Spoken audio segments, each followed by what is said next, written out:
ঠাকুর শ্রী শ্রী রামকৃষ্ণদেব দক্ষিণেশ্বরে তপস্যায় ও সাধনায় বিভোর হয়ে আছেন। আহার নিদ্রা পরিত্যাগ করিয়া তিনি ভগবানের অবাধ দর্শনের নিমিত্ত উন্মুক্ত হইয়া পড়িলেন। তাহার কথাবার্তা হাব ভাব প্রভৃতি দেখিয়া সাধারণ লোক তাহাকে পাগল বলিয়া স্থির করিল।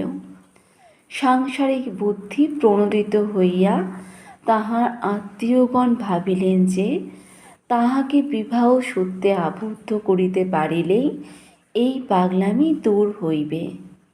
ঠাকুর এই বিবাহে ভগবানের ইঙ্গিত জানিয়া সানন্দে সম্মতি প্রদান করিলেন এবং কোথায় তাহার ভবিষ্যৎ পত্নীর সন্ধান মিলিবে তাহারও আভাস প্রদান করিলেন।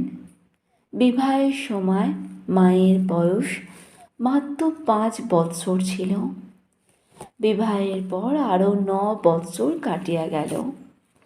দক্ষিণেশ্বরে ঠাকুর শ্রীরামকৃষ্ণদেব অলৌকিক তপস্যা সহায়ে আধ্যাত্মিক রাজ্যে নানাবিধ তথ্য উপলব্ধি করিলেন।